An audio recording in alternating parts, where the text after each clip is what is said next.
Good afternoon, everyone. Today we're here to talk about the Clarks Desert Boot. I am a child of the 60s and 70s. Grew up in high school knowing not just the Earth Shoe, which maybe you remember those too if you're of my vintage, but the Clarks Desert Boot, which entered the American market in the very end of the 40s, moving into the 50s.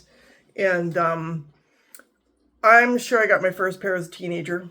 Wallabies were also really big when I was in high school. I'll probably do another video about those. But there's just no denying the iconic nature of the Clarks, the association of these comfortable shoes with hippies and beatniks and literary travelers, and of course the African desert. So I have several. I hate to admit how many pairs of desert boots I have. They're so comfortable. But, and here's Paris to help me out, my cat. We're going to go through three sort of variations on the theme of the desert boot, from the cheapest to the most expensive. Now, on the cheaper end, we have the desert boot that is known as the, I got some grass in here. It's just called the Collection. I think, yeah, just Clark's Collection. And I think it says Ultimate Comfort in there. So the Ultimate Comfort Collection. So this is a very low end. This leather is nothing special.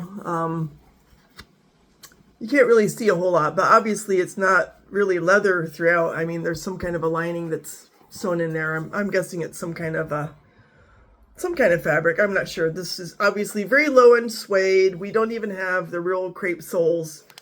It's probably some kind of composite rubber. I don't know exactly what they're made of, but kudos to Clark because the colors are awesome. I mean, if I need a pair of forest green shoes, I just grab these. Am I going to wear them all day in the rain? Probably not, but I can certainly wear them for 3 or 4 hours comfortably on campus. Here is a yellow version. They came out with these and they're supposed to have a collegiate air to them with the cute little fabric letters added on. These are going to be made in India. It'd be interesting to know more about like which factory. India is starting to come up in the world as far as shoemaking. Nick English did recently a video on a brand of men's shoes from there that seem to be extremely high quality. So these are not those. However, they are fun. And I have a third pair of these low end, which again, I picked for the color. And they are comfortable. I mean, if you're going to wear a sneaker, you can wear these, right? So because of the colors, they are fun to have in my wardrobe, even though I'm not necessarily going to recommend them. Here we have sort of your plain Jane department store, and these ones are just called Clarks. That's it. So obviously we have the desert boot styling, and this is, I'm going to guess this leather is from India. It's nothing special. I think it's got, again, some kind of a lining. That's obviously, it's just not leather, as far as I can tell. It looks like some kind of cloth that's been added in there. So, you know, yeah, you can actually see there where it's stitched on. I don't know if you can make that out as well as I can. Let's try. So you see the stitching right here that it's kind of added onto the tongue, whatever this material is. Low-end materials. On the other hand, I will say, even though these aren't the crepe sole and all that, I feel I can just trash these, you know. So, I mean, I've worn these in the rain, the snow, the slush, because I don't care, right? So, you know, if they get mucked up, big deal. They're not fancy, and I don't know if I would even bother conditioning these, but they weren't expensive. I got them at the now defunct Herberger's store. So that brings us up to what I consider to be the real thing, which is the Clarks that I really want to have in my collection. And I've got 3 pairs. This pair, so it says somehow in there, really faded because I've worn the shit out of these shoes, Clarks Originals. I actually purchased these in KaDeWe, which means Kaufhaus des Westens, in downtown Berlin. And that's the crepe sole. That's what we want. This is comfortable. It wears really hard.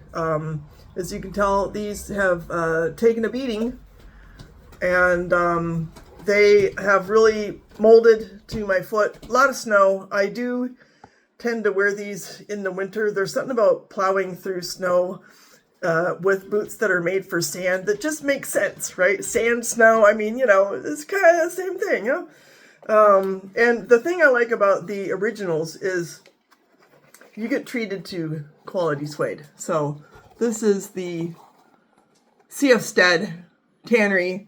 Arguably makes the best suede in the world. I love this olive green color. I kind of wish that I had the original sand color of Desert Boot. One of these days, maybe I will.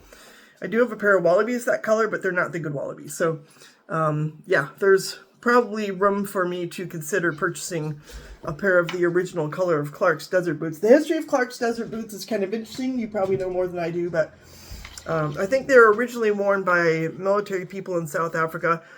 They're supposed to be easy to wear, casual, lightweight shoe that works in sand. And I'm sure these soles, they're going to wade through sand and kind of cling to it, because of the stickiness of the sole, better than, say, a lug sole would do. So, and just the cushiony nature of the crepe rubber itself is worth noting, because I think that's one of the things that drew me to these shoes when I was younger. I used to be in marching band, and we would, every day in the hot Alabama sun, we'd be out there for an hour marching on the asphalt, and I could wear the Desert Boots and actually be pretty comfortable. They're made to wear in hot weather, and they're breathable. So this is leather, so it's breathable. There's not a whole lot to them, which is also desirable when you don't want to have to be lugging around, huge lug sole boots and that kind of thing in that kind of weather. So, it's a minimalistic shoe. That's the whole purpose of it. There's no shank. There's just not a whole lot that's fancy. There's not a whole lot to the heel construction here. We have a heel, whatever you call this thing here. So there is some support in here, which is great. And it's not going to cave in on you. And your ankle is protected, which is sometimes nice, especially if you're in sand or snow. But these shoes I got online on a whim. Actually, they were on sale. And when I saw, again, that we're dealing with the real deal here, the leather from Charles F. Stead, I was very pleased. I also read that these shoes came into vogue in the U.S. thanks to the interventions of Esquire magazine back around 1949 and the Chicago Shoe Fair. And they became popular after the World War II, when people were really just looking for something that was sturdy and casual, and it was before sneakers had really became the default shoe for young people. So these were considered a nice alternative to more traditional leather Oxfords or derbies or that kind of thing. And were probably kind of worn out of a bit of a rebellious spirit, because they didn't sort of fit the mold of what you would have found the dad on Father Knows Best wearing, that kind of thing. Maybe Bud would have worn them, right? But I think that's one of the things I associate with them. My first pair of Clarks, I think I had for probably 20 years. And I remember it was one of the few pairs of shoes that I took with me when I spent the year in Paris. And I just traipsed all over Paris and all over. I was in Italy, I was in Greece, I was in Hungary, I was in Germany, I was in London. Wore those shoes all the damn time. They were so comfortable. And then they wore out, and I cried to my brother. I was like, you gotta buy me another pair. And so he did, and I had those for another 20 years. And so these I've had for a few years, but these are another pair of the originals with the C.F. Stead leather and the very simple construction. You see in there, I guess it's upside down, Clark's originals. But that's, if you're going to buy Desert Boots, this is the one you want to look for. It just says Clark's Originals because it goes back to the original design of the Desert Boot. And it has the quality suede and it has the quality crepe sole. These I bought more recently, so I haven't worn them as much as these green ones. But, these green ones I've had for 8 years now, right? So they're really hard to destroy.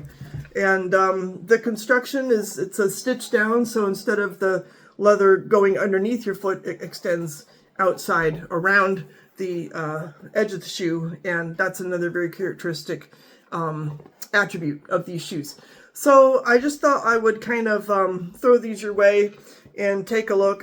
Some people think the desert boot isn't as good as heritage boots, and that's arguably the case, but they have their purpose. They are meant to be casual. They're meant to be easy to wear. I kind of look at it as like wearing slippers that I could wear in the snow.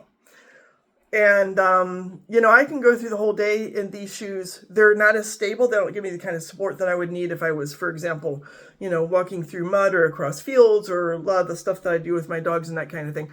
But for walking around campus, walking around the street, walking on dirt paths and stuff like that, they're really excellent. And again, I highly recommend them for using in the snow.